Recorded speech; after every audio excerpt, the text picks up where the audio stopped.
Assalamualaikum.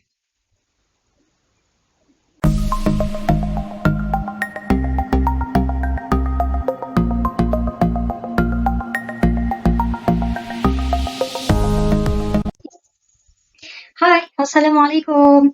Alright, murid-murid semua, kita akan sambung lagi kelas kita bagi bidang sirah pendidikan Islam tahun 3. Okay, bagi anak murid Ustazah, kita dah belajar tajuk ni tapi tak sempat nak habiskan. Sebab GB pun dah zoom merah, tapi tak apa, insyaAllah hari ni kita akan cuba sambung balik dan ulang kaji sedikit di mana kita dah belajar bagi tajuk ni, okay? InsyaAllah. Okay, alright, kita tengok Alright, I begin. Okay, hari ni kita nak fokuskan bagi 5 perkara penting bagi tajuk ni Okay, yang pertama kita tengok kita nak mempelajari cara hidup masyarakat Arab sebelum Nabi Muhammad sallallahu alaihi wasallam menjadi rasul. Okay, yang kedua kita juga nak belajar macam mana peribadi dan tingkah laku Nabi sallallahu alaihi wasallam sebelum menjadi rasul. Okay, yang ketiga kita juga nak tahu Nabi ni, tingkah laku Nabi Muhammad SAW ni macam mana dalam menghadapi penentangan masyarakat Mekah. Yang keempat, kita juga nak belajar dan nak ambil tahu apakah kepentingan mengamalkan akhlak Nabi Muhammad SAW dalam kehidupan masyarakat.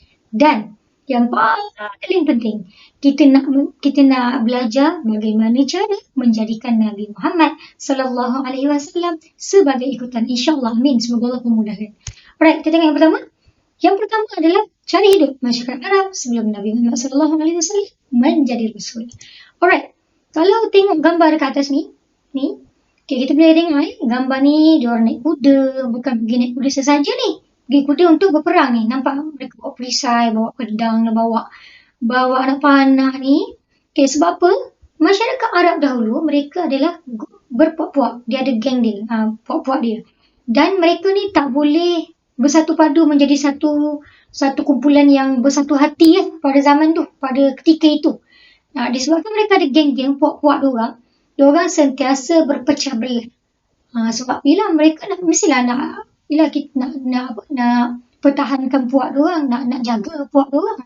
Sebab tu diorang akan sentiasa berpecah belah dan selalu bergaduh dan saling serang menyerang antara satu puak dengan puak yang lain. Okay, dan seterusnya, sebenarnya kenapa diorang nak serang-serang ni, nak apa sebenarnya? Pada ketika itu, masyarakat Arab ni, dia serang kabilah lain, puak lain ni sebab apa? Dia tamakkan harta, nak kuasa, serang dapat harta. Itulah sebab kenapa diorang sentiasa berperang dan berpecah belah pada ketika itu. Okay, seterusnya, laju pula, sabar. Okay, seterusnya kita tengok gambar ni. Ni gambar apa? Lembu tinggi, lembu ni naik kan? Ini bukan lembu ini patung, patung lembu. Sebab kalau lembu ni tak logik lah lembu ni. Dan ni kan, nanti lompat jatuh. Okey. Dulu, masyarakat Arab ni, kau tengok lembu ni kan? Tengok lembu saya sebut bawah ni. Tak boleh sebut bawah dulu. Okey, masyarakat Arab dahulu, mereka memang terkenal dengan menyembah berhala. Sebab tu sebelum datangnya Islam, masyarakat Arab Jahiliah ketika itu memang menyembah berhala dan menyembah apa saja yang ada di sekeliling mereka. Contohnya apa? Matahari. Sebab dia rasa matahari tu besar sangat. Jadi dia rasa, ni Tuhan. Dan masyarakat Arab zaman dahulu, dia minta sesuatu dia percaya. Kalau pergi minta dengan matahari, minta dengan bulan, minta dengan lembu, patung lembu atau patung apa-apa saja patung yang ada sebahan berhala pada ketika itu, patung tu akan ada kuasa untuk menunaikan apa permintaan dia. Sebenarnya tidak Okay, dan seterusnya kita tengok membunuh anak perempuan. Kenapa anak perempuan? Kenapa dia tak cakap anak lelaki kan? Sebab ketika di Mekah waktu tu, sebelum datangnya Islam, mereka percaya bahawasanya anak perempuan ni adalah pembawa malang. Jadi kalau tiba-tiba lahir je baby girl kan, anak perempuan, dia akan cepat-cepat bunuh anak perempuan tu sebab dia tak nak orang pandang dia, malang keluarga ni. Ataupun, nanti keluarga ni ditipu malam sebab ada anak perempuan. Jadi itu pegangan diorang, kepercayaan masyarakat pada ketika itu. Jadi mereka akan automatik lahir baby perempuan, dia akan korek tanah, dekam bersih dia. Memang ya Allah, na'udzubillah, kita dengar pun dahsyat kan. Okey, dan seterusnya mereka percaya perkara khurafat.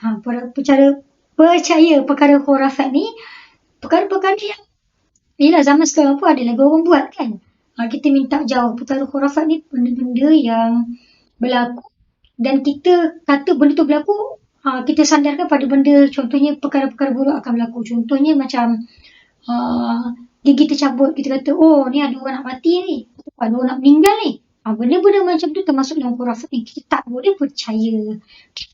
Okay, seterusnya tengok gambar ni. Apa benda ni? Nampak kan dia macam mabuk kan. Gambar ni sebenarnya untuk menunjukkan masyarakat Arab dahulu mereka suka minum arak kan. Ni pening sebab minum arak lah. Mereka juga sentiasa berjudi. Dan masyarakat Arab dahulu sebenarnya dia memang langsunglah tak kenal Islam tu apa. Jadi hidup mereka pun memang suka berbohong dan juga mereka suka tilik nasib. Tilik nasib.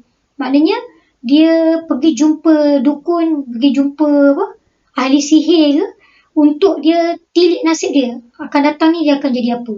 Apa yang berlaku dalam hidup dia tahun depan ni contoh. Benda-benda macam tu memang kita dilarang. Okey, itulah. Kalau kita tengok 3 gambar tadi memudahkan kita untuk kita dapat gambaran macam mana cara hidup masyarakat Arab ketika dahulu. Alright, boleh semua? Okay, kita seterusnya ada peribadi dan tingkah laku Nabi Muhammad sallallahu alaihi wasallam sebelum menjadi rasul. Alright, kita sambung lagi untuk topik seterusnya yang kedua, kepribadian Nabi Muhammad sallallahu alaihi wasallam sebelum Nabi menjadi rasul. Alright. Dekat sini kita tengok ada 4 ciri utama kepribadian yang Ustazah keluarkan. Sebenarnya banyak kalau kita nak perincikan satu persatu. Cuma kita keluarkan yang paling utama untuk kita ambil dan contohi. Okay? Yang pertama kita tengok amanah. Amanah. Nabi kita ni sebelum jadi rasul lagi, sebelum orang tak kenal, orang tak tahu pun siapa, dia jadi manusia yang biasa. Pada ketika itu memang dah dikenali sebagai seorang yang sangat amanah. Apa itu amanah? Jujur. Sebab itulah Nabi ni special tau. Dekat Mekah orang dengar nama Ahmad ataupun Muhammad, orang panggil Ahmad atau Muhammad Nabi kita. Bila orang dengar je nama ni, Ahmad ni, ya Allah orang tahu bagusnya lah Ahmad ni. Sebab apa? Dia memang jujur. Tak pernah merang, tak pernah tipu ni. Dia ni. Semua orang kenal. Okey. Seterusnya Nabi kita ni juga penyantun. Penyantun ni apa? Penyantun ni bukan lembut-lembut tu. Tak. Penyantun ni maksudnya ada bercakap lemah lembut, sopan santun. Kau dengar tu sejuk hati. Kita dengar tu adalah baiknya. Macam tu lah. Nabi kita ni digambarkan memang macam tu. Seterusnya Nabi kita ni juga tidak suka membuang masa. Tidak suka membuang masa bermaksud apa? Kalau kita tengok sejarah Nabi kita, waktu kecil lagi Nabi memang mengembala apa? Mengembala kambing. Pandai. Okey, mengembala kambing. Jadi bila Nabi kita ni, dia bela kambing ni bukan benda yang kita boleh macam senang-senang mudah-mudah. Kita kena ada usaha. Nak kena bawa kambing tu keluar, meragut rumput kan, nak bagi makan dekat kambing lagi. Lepas tu, yelah, sebab tu lah kata kita kena rajin. Nabi kita memang rajin. Tak suka buang masa, ada je benda Nabi kita buat. Dan bila Nabi kita menginjak kepada remaja, Nabi dah dewasa sikit, Nabi ikut pula pakciknya pergi berniaga di Syam. Sebab tu Nabi kita memang seorang insan yang terpuji, memang sangat dikenali sebagai seorang orang yang sangat produktif. Okey, dan seterusnya Nabi kita sentiasa bercakap benar dan adil. Ini menarik tau. Bila Nabi kita ni memang semua dah kenal, Nabi kita ni adil, benar, bijaksana. Jadi ketika dekat Mekah kan kat Kaabah tu kan ada Hajar Aswad kan. Sebelum ni tak ada situ. Jadi pada peringkat awal untuk diletakkan Hajar Aswad, orang Mekah memang pilih Nabi. Sebab apa? Dia tahu Nabi kita ni memang bijaksana, memang adil, dia takkan menyebelahi siapa-siapa. Jadi, Nabi kita diberikan satu, kehormatan. Untuk Nabi sendiri yang bagi keputusan, siapa yang boleh letak. Macam mana cara nak letak Hajar Aswad tu. Okay. Sama juga bila Nabi kita ni amanah, atas waktu itulah kenapa Nabi kita dipilih oleh Sayyidatina Khadijah untuk menjadi suami, dan sebelum tu memang Nabi kita berniaga dengan Siti Khadijah. Okay? Alhamdulillah.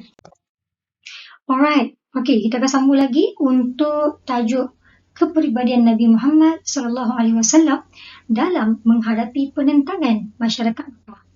Okay, tadi kalau yang sebelum tadi, tajuk yang kedua, kita sudah belajar macam mana akhlak Nabi sebelum Nabi jadi Rasul. Jadi dekat situ kita dah nampak gambaran yang mana masyarakat Mekah terima Nabi. Sebab apa akhlak Nabi yang baik, akhlak Nabi yang jujur, amanah, kan? Nabi ni seorang yang sopan santun dan sebagainya, bijaksana. Tapi sekarang masuk yang topik ketiga, apabila Nabi telah menjadi Rasul, jadi kat situ berlaku penentangan oleh masyarakat Mekah. Sebab apa? Sebab asalnya mereka kan sembah bahala kan. Diorang buat perkara-perkara yang bertentangan dengan Islam. Jadi datang Islam, Nabi menyampaikan Islam, jadi diorang tak boleh terima dekat situ. Jadi apa yang Nabi buat? Macam mana Nabi menghadapi penentangan oleh masyarakat Mekah ketika itu? Okey, kita tengok dekat Mekah, murid-murid semua dekat Mekah, ada orang Mekah, ada keluarga Nabi. Dan kita tahu Nabi memang yatim sejak Nabi dalam kandungan ibunya lagi. Jadi, bila Nabi ni nak dilahirkan, Nabi ni memang yatim. Jadi, yang ada di sekeliling Nabi ketika itu, ibu Nabi dan bapa saudara Nabi lah. Dan di antara bapa saudara Nabi yang paling dan sangat menyayangi Nabi, antaranya adalah Abu Lahab. Tetapi apabila Nabi yang disayangi sejak daripada baby sampailah Nabi besar, tiba-tiba di saat Nabi bawa Islam, Abu Lahab inilah bapa saudara Nabi yang paling dahsyat menentang ajaran Nabi. Jadi kalau kita tengok murid-murid, apa perasaan Nabi ketika itu? Macam mana Nabi rasa? Yelah, keluarga sendiri yang tolak Nabi kot. Mesti Nabi rasa sedih kan? Tetapi Nabi tetap sabar. Kita tengok kat sini. Nabi tetap sabar dan tabah dalam menghadapi penentangan. Terutamanya penentangan daripada ahli keluarga sendiri. Pakcik sendiri yang tolak, yang tak nak terima. Bahkan pakcik Nabi sendiri yang cakap Nabi pendusta. Okey, seterusnya bila masyarakat Mekah, dia tak boleh terima Nabi ajak untuk sembah Allah, Nabi ajak untuk berpegang pada akidah dan tauhid yang betul, mereka tak boleh terima. Bahkan ada di kalangan mereka yang menawarkan kepada Nabi untuk harta. Maksudnya, kalau Nabi terima, Nabi sembah bahala, kita nak bagi, diorang nak bagi dekat Nabi harta, nak bagi perempuan, nak bagi pangkat dan sebagainya. Adakah Nabi rasa tergugat? Tak, Nabi tak rasa tergugat. Bahkan Nabi tetap berpegang teguh dengan akidah Islam. Nabi tolak segala ajakan, segala tawaran yang mereka berikan pada ketika itu. Kalau kita fikir, murid-murid semua, Nabi seorang-seorang waktu tu, kan? Ahli keluarga tak terima, ahli keluarga yang terdekat, pakcik sendiri pun cakap Nabi ni pendusta, Nabi ni orang gila dan sebagainya. Orang sendiri tak terima Nabi, asal-asalnya baik, kan? Sayang Nabi. Tapi bila Nabi bawa Islam, semua dah boykot Nabi. Semua dah mula nak bermusuh dengan Nabi. Jadi waktu ketika itu, kalau kita fikirlah kita sendiri, kita rasa macam mana? Adakah kita rasa macam kita sedih tak? Mesti kita rasa sedih kan? Tapi Nabi, kuatnya Nabi ni, Nabi tak rasa down. Nabi tak rasa sedih. Bahkan Nabi, dia terus fikir macam mana ni nak rancang strategi. Sebab tu, pada ketika Abu Jahal ni, dia cuba untuk bunuh Nabi, maka Allah perintahkan kepada Nabi untuk berhijrah ke Madinah. Dan sebenarnya, murid-murid, Madinah dengan Mekah ni agak jauh. Agak jauh. Maksudnya Mekah ni ke selatan sikit, Madinah ni di atas sikit. Kalau kita nak senang faham, kita kat Johor selatan kan. Madinah tu macam dekat atas sikit, macam dekat Kedah gitu. Kan, hujung dengan atas ni. Tapi Nabi, walaupun Nabi seorang je pada ketika itu, Nabi tetap kuat semangat dan Nabi terus merancang strategi. Buktinya macam mana? Bila Nabi nak pergi Madinah tu, nak hijrah daripada Mekah, nak pergi naik ke atas ni Madinah, Nabi merancang strategi, Nabi ikut jalan lain. Sebenarnya jalan tu macam lebih jauh, tapi Nabi fikir benda ni lebih baik sebab cara ini, strategi ini boleh mengelirukan musuh. Hebat kan Nabi kita? Alright. Okey, seterusnya. Kepentingan mengamalkan akhlak Nabi Muhammad SAW dalam kehidupan masyarakat. Okey, kalau kita fikirkan murid-murid, agak-agaknya apa? Boleh teka tak? Rasa-rasanya apa kepentingan? Ada yang menonton mungkin Danish Zamri, Istakif, Alia mungkin nak teka. Cuba fikirkan apa agak-agaknya kepentingan. Kalau kita jadi orang baik kan, Nabi tak ada satu pun akhlak Nabi yang tak sangat baik. Semuanya baik dan sangat-sangat indah. Jadi kalau kita fikir logiknya, apa kepentingan dia? Apa manfaat kita dapat? Kita boleh fikir. Cuba tengok gambar ni. Okey. Pertama sekali kita tahu, bila kita ikut akhlak Nabi, kita buat apa yang Nabi suruh, macam mana Nabi, akhlak Nabi, kita tiru. Kita tiru sebiji-sebiji kan. Kita cuba tiru akhlak Nabi. Confirm Allah akan sayang kita, jadi kita akan dirahmati Allah dan diberkati. Sebab apa? Jangan lupa, Nabi itu kekasih Allah. Bila kita buat sesuatu yang Nabi suka, automatik Allah pun akan suka. Okey, seterusnya, hidup menjadi aman dan damai. Betul lah. Sebab apa? Bila kita berakhlak mulia, tak ada orang nak benci kita. Tak ada orang nak marah kat kita, nak gaduh dengan kita. Semua je tenteram, aman, damai. Jadi, kita boleh hidup dengan sangat tenang. Tak ada pergaduhan, tak ada salah faham dan sebagainya. Seterusnya kita tengok, disayangi ibu bapa, guru, ni boleh. Dan rakan. Memanglah, siapa tak nak berkawan kalau kita ada kawan yang baik. Kalau kita sendiri baik, kita tak boleh cari kawan. Orang datang cari kita untuk jadikan kawan. Sama juga, bila kita berakhlak dengan ibu bapa kita, dengan guru kita, memang semua makhluk atas dunia ni akan sayangkan kita. Sebab itulah kita kena berakhlak macam mana akhlak Nabi Muhammad sallallahu alaihi wasallam. Dan seterusnya, permusuhan dapat dielakkan. Betul lah. Jadi bila kita saling menyatukan, kita saling menjaga tutur kata kita, kita buat kebaikan pada orang. Walaupun orang buat jahat pada kita, kita buat pada orang. Kita saling membantu orang. Kita ikut apa yang Nabi kita ajarkan. Jadi insya-Allah dunia ni akan semakin aman, tidak ada sebarang pergaduhan ataupun persengketaan yang berlaku, insya-Allah. Okey, murid. Dan yang paling penting bagi tajuk ni, bagaimana kita nak menjadikan Nabi Muhammad sallallahu alaihi wasallam sebagai ikutan. Ya, macam mana agak-agaknya? Okey, jom kita tengok gambar yang Ustazah sediakan. Cuba kita tengok Dalam gambar ni dia tunjuk Muslim daily life, daripada kita bangun tidur, gosok gigi, jogging, mandi, mungkin pergi kerja, pergi sekolah lah kan. Kita solat, kita ni mungkin mak lah kan, pergi pasar raya, masak, ayah kerja, sampailah balik rumah, buat kerja sekolah, mak ayah pun mungkin ada sambung kerja kat rumah kan, dan kita tidur balik. Kita bayangkan Nabi adalah seorang contoh teladan yang terbaik untuk kita. Jadi, kalau kita nak mencontohi, nak jadikan Nabi sebagai role model kita, kita cuba sama-sama hari ni untuk berazam, untuk buat segala kehidupan harian kita sebagaimana Nabi buat. Contoh yang paling simple, yang paling senang. Macam bangun tidur. Macam mana Nabi ajar kita untuk adab bangun tidur. Macam mana caranya bangun dulu, duduk kan. Jadi, kita cuba berazam untuk menjadikan Nabi sebagai idol kita dengan cara segala perbuatan kita, segala rutin harian kita, kita ikut cara Nabi. Yang paling simple sekali, kita cuba buat apa-apa pun dalam hidup kita, dahulukan anggota kanan sebagai contoh. Nak makan, tangan kanan. Nak pegang, nak ambil barang, nak terima barang, tangan kanan. Kita dahulukan bahagian kanan. Dan banyak lagi lah. Ustazah rasa murid-murid Ustazah pun tahu kan apa sunnah-sunnah yang kita boleh amalkan. InsyaAllah mudah-mudahan usaha kecil kita tadi Allah pandang sebagai satu amalan yang dengan amalan tadi insya-Allah Allah izinkan kita untuk mendapat syafaat Nabi Muhammad sallallahu alaihi wasallam dekat akhirat nanti. Okey. Jom sekarang kita dah habis belajar untuk tajuk ini, jom kita buat latihan. Tapi sebelum tu Ustazah nak minta semua murid-murid, semua murid pergi cari buku aktiviti pendidikan Islam. Buka buku masing-masing. Alright. Pertama sekali alright. Kita akan sambung lagi untuk latihan murid-murid. Latihan yang pertama, buka muka surat 112. Buka semua. Muka surat 112. Kita tengok. Lengkapkan, tak ada kan kat sini. Lengkapkan peta buih.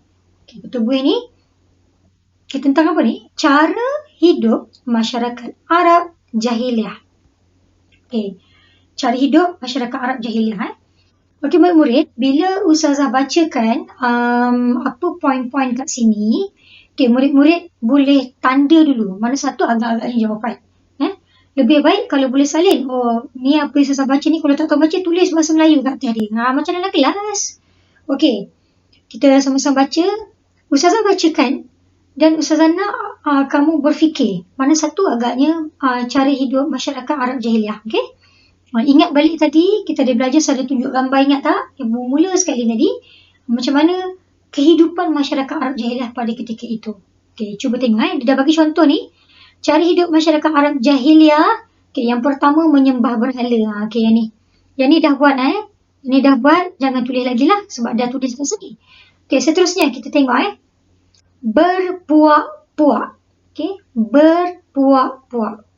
Betul tak? Itu cara hidup diorang. Berpuak-puak. Ada geng. Diorang tak boleh nak hidup sebagai satu kumpulan yang ngam. Mesti ada geng-geng sendiri. Betul tak? Cuba fikirkan. Ingat balik kita belajar tadi. Okay, seterusnya, suka membantu. Suka membantu. Adakah itu cara hidup masyarakat Arab Jahiliah? Ingat balik gambar tadi. Gambar yang boleh kuda kan. Berpegang sama sendiri. Adakah mereka suka membantu? Tentu kan. Okay, seterusnya, membunuh anak. Membunuh anak perempuan. Membunuh anak. Jadi, kalau ini adalah cara hidup masyarakat Arab Jahiliah, awak tanda kat sini dan tulis dalam buih ni, peta buih. Okay, seterusnya amanah. Amanah. Adakah amanah ini cara hidup masyarakat Arab Jahiliah dulu? Fikirkan, ingat balik. Seterusnya, tamak harta dan kuasa. Tamak harta dan kuasa. Adakah itu cara hidup mereka? Tentu kan. Okay, seterusnya, berpecah belah. Berpecah belah. Kalau anda rasa ni jawapan bagi cara hidup masyarakat Arab Jahiliah, sila tulis di sini dan tulis di dalam peta ni. Okay, seterusnya, minum arak. Minum arak. Alright, tentu kan. Dan terakhir sekali, berkasih sayang. Berkasih sayang. Kalau rasa ini jawapan, tulislah. Fikir betul-betul. Kalau lupa, kalau tak ingat, boleh tengok buku teks muka surat. Muka surat berapa? Muka surat 114 dan 115. Ataupun pause balik video Ustazah ni, tengok balik dekat video depan-depan tu. Tarik balik ke depan, tengok. Okay. Okay semua, boleh? Okay, kita teruskan ke muka surat seterusnya, 113. Alright. Okay, sekarang kita baca sama-sama. Bulat jawapan yang betul. Bulatkan sepatutnya. Bulatkan jawapan yang betul. Okey, ni pun sama. Ni dah ada jawapan dia ni. Okey, kita buat nombor 1 murid-murid. Sama juga. Ustazah akan bacakan. Dan murid-murid tentukanlah mana satu jawapan dia. A ke B atau C. Okey, soalan yang pertama. Mereka membunuh anak-anak perempuan kerana takut akan A. Kemudaratan. Mudarat maknanya perkara buruk. B. Kekayaan. C. Kebahagiaan. Okay, mereka membunuh anak-anak perempuan kerana takut akan kemudaratan atau kekayaan atau kebahagiaan. Ingat tadi saya cerita? Okay, seterusnya nombor 2. Nabi Muhammad SAW sentiasa tersenyum dan sangat A. Garang. B. Bakhil, kedekut. C. Penyantun. Tahu kan jawapan dia senang je ni. Boleh Akil? Alright. Soalan yang ketiga. Nabi Muhammad SAW terkenal dengan sifat A. Pemaaf. B. Amanah. C. Dermawan. Nabi Muhammad SAW terkenal dengan sifat A. Pemaaf. B. Amanah. C. Dermawan. Sehingga diberi kepercayaan menguruskan perniagaan Khadijah. Kita tentukan mana satu jawapan dia.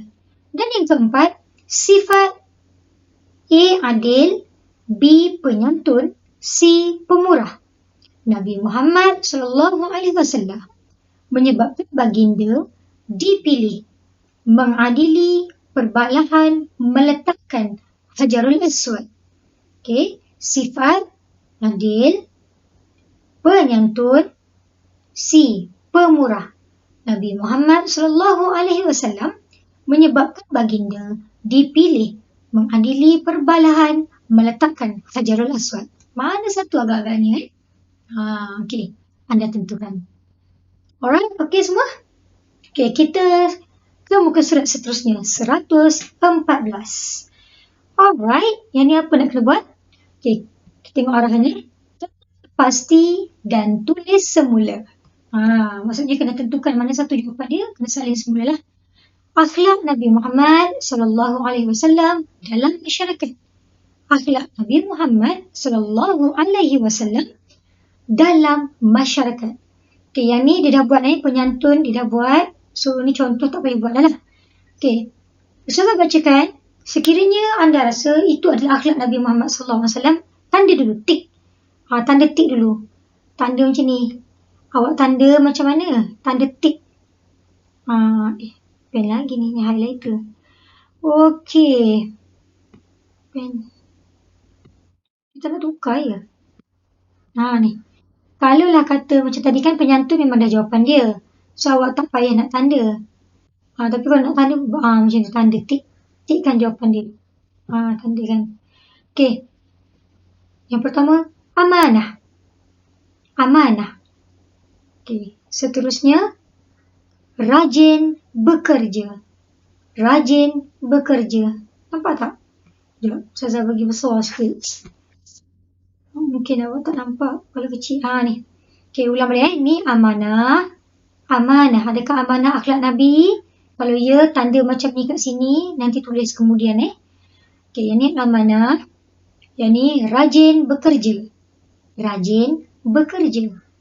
Rajin lah maksudnya. Bukan pemalas. Betul tak akhlak Nabi? Okey, seterusnya. Suka bergaduh. Suka bergaduh. Tentu kan. Akhlak Nabi ke tu? Okey, seterusnya. Dermawan. Dermawan. Okey, naik ke atas. Tamak. Tamak. Okey, seterusnya. Gopoh. Gopoh ataupun tergesa-gesa. Gopoh. Okey, seterusnya. Adil. Adil. Adil. Okey. Bercakap benar. Bercakap benar. Okey, seterusnya. Pemalas. Pemalas. Okey. Pemaaf. Pemaaf. Okey, seterusnya. Pendendam. Pendendam. Okey. Suka membantu. Suka membantu. Okay. Dan akhir sekali, bakhil. Bakhil. Kedekut. Okay. Antara kesemuanya, mana satukah antara berikut adalah akhlak Nabi. Awak dah tanda macam ni kan. Yang rasa jawapan dia, awak dah tanda. Nanti tulis dekat bawah ni, okay? Alright, kita pergi ke muka surat seterusnya. Alright, pilih dan tulis. So pilih, lepas tu tulis. Okay, apa ni? Kepribadian Nabi Muhammad SAW dalam menghadapi penentangan masyarakat Mekah. Kepribadian Nabi Muhammad SAW dalam menghadapi penentangan masyarakat Mekah. Okey. Ni yang dia dah lorek ni, yang dia dah tulis kat sini. Jadi yang kosong ni, kita kena pilihlah jawapan ni. Ada lagi 1, 2, 3, 4, 5. So, garis apa dia 5 kan? Okay, tengok satu Abu Lahab dan isterinya sering mengejek dan menyakiti Nabi Muhammad SAW. Okey, Abu Lahab ni dia selalu. Okey, kita tengok nombor 1, Abu Lahab dan isterinya sering mengejek dan menyakiti Nabi Muhammad SAW. Okey, apa tindakan Nabi? Apa tindakan Nabi? Okay, tetap tabah dan sabar. Seterusnya, tidak putus asa. Apa lagi yang sesuai kat sini? Maksudnya, bila berlaku macam ni, Nabi buat macam mana? Apa sikap Nabi dekat sini? Bila Abu Lahab dan isteri dia menentang Nabi, apa Nabi buat? Abu Lahab ni bukan orang lain tau. Bukan orang jauh. Ni bapa saudara Nabi sendiri. Ni makcik Nabi dengan pakcik Nabi ni. Apa lagi? Tengok apa yang sesuai kat atas. Okey, pertama, menolak dengan tegas. Sesuai ke? Okey, tu menolak dengan tegas. Okey, yang seterusnya, memilih jalan ke selatan Mekah untuk mengelirukan musuh. Sesuai ke? Anda tentukan, okey. Merancang usaha dakwah yang lebih meluas di Madinah.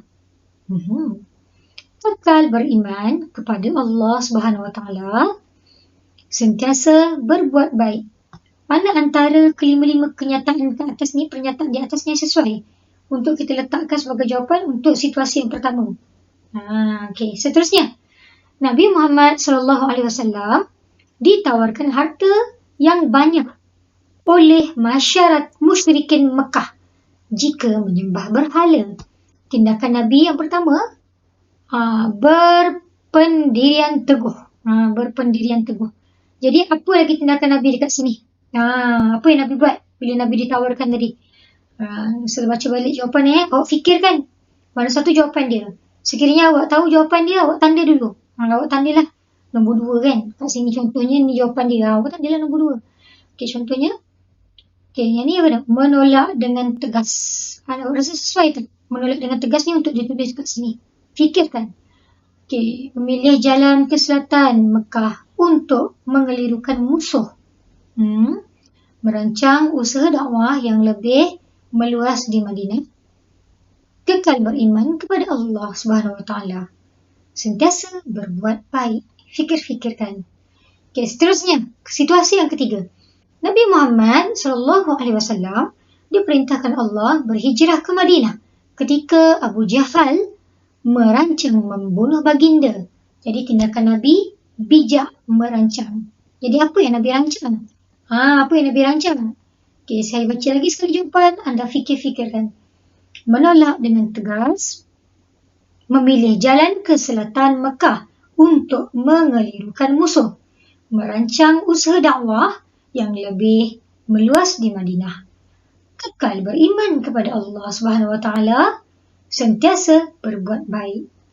Okey, Ustaz ada ulang 3 kali tu jawapan tadi.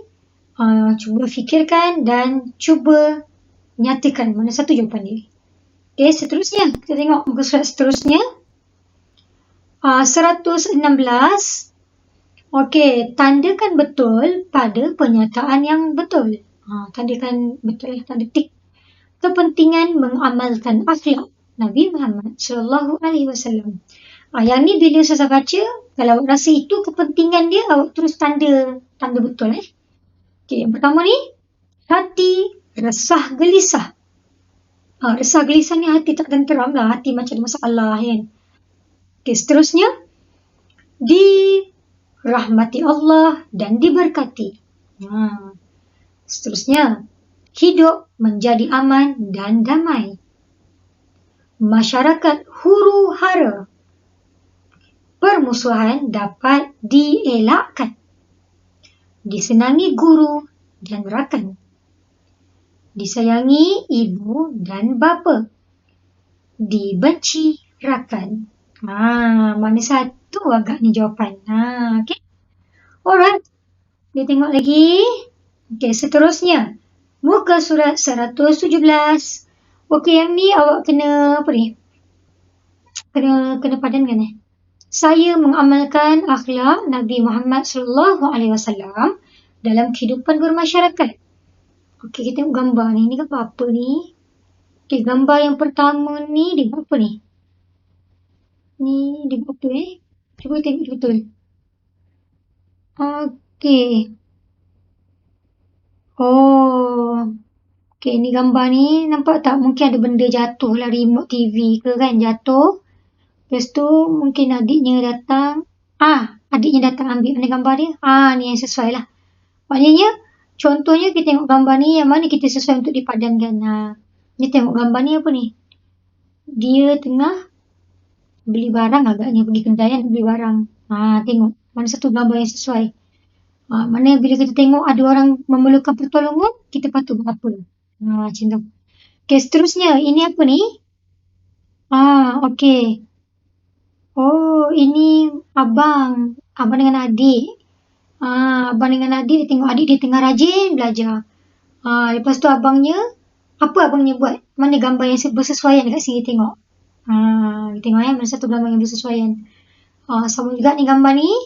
Kita nampak ada seorang makcik makcik. Dia tengah berdiri tu. Mungkin dekat mana? Dalam train lah kot kan? Dalam kereta api, train. Dan apa yang sepatutnya dibuat oleh mereka ini? Tengok gambar mana yang sesuai. Alright? Okay.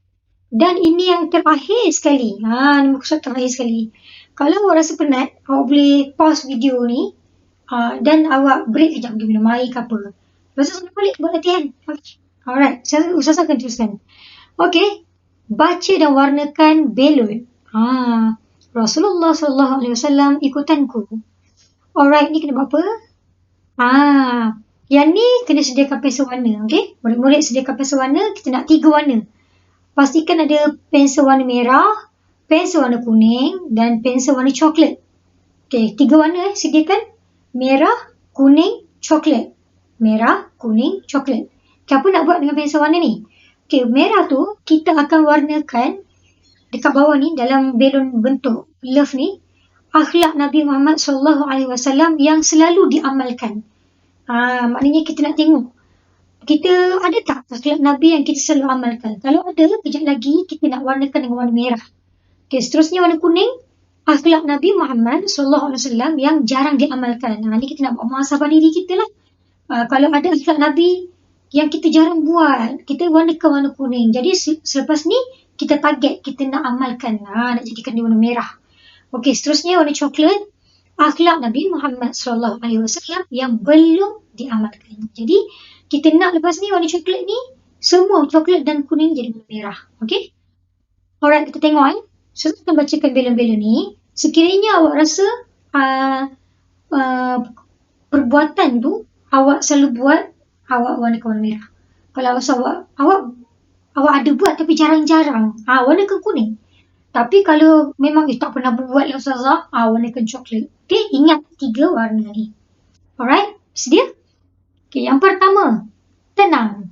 Adakah kita seorang yang sentiasa tenang? Ada masalah ke? Ada cabaran?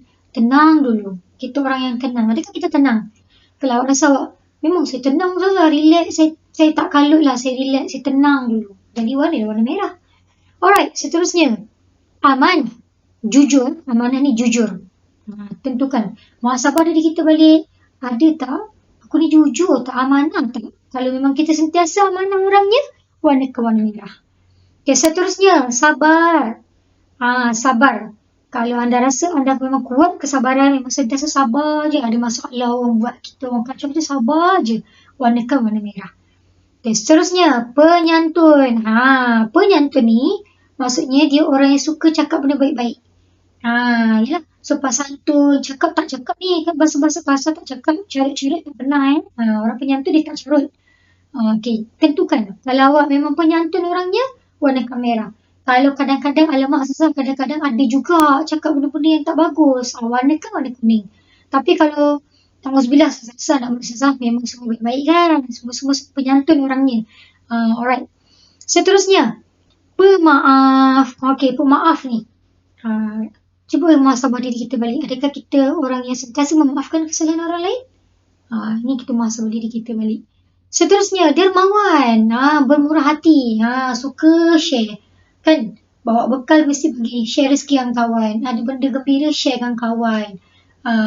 Kita tengok kita adakah kita orang yang dermawan. Seterusnya, suka membantu. Macam nak samalah dengan dermawan tadi. Okay, seterusnya, tidak membuang masa. Okay, dan seterusnya, tidak membuang masa. Ni tidak membuang masa. Kalau kita rasa kita orang yang sentiasa tidak membuang masa, kita boleh warna merah. Tapi, kalau kita rasa, alamak Ustazah, saya ni banyak buang masa lah Ustazah. Kadang-kadang tak bermasa, tapi banyak buang masa lah. Kena warna kuning lah. Alright. Dan seterusnya, bercakap benar. Ni bercakap benar. Tak apa, yang ni kita warna ikut diri kita sendiri. Tapi lepas ni kita berazam, kita minta Allah Ta'ala untuk, ya Allah, bantulah kami untuk menjadi umat Nabi Muhammad SAW yang mengikut peribadi Nabi Muhammad sallallahu alaihi wasallam, insya-Allah. Okey. Ustazah rasa itu yang terakhir, muka surat 118. Ustazah harap murid-murid semua dapat sesuatu lah yang kita belajar pada hari ini. Dan sekiranya ada pertanyaan, Ustazah minta murid-murid semua boleh nyatakan sebarang soalan di bawah. Di bawah ada kotak komen dekat bawah tu. Boleh tulis dekat bawah sebarang soalan ke, nak tanya apa-apa ke Ustazah, tanya dekat bawah ni. Dan tanya soalan tu mestilah bersama dengan nama kamu dan kelas kamu. Alright? Itu saja untuk hari ini. Setakat ini saja. Terima kasih untuk semua yang menonton. Assalamualaikum.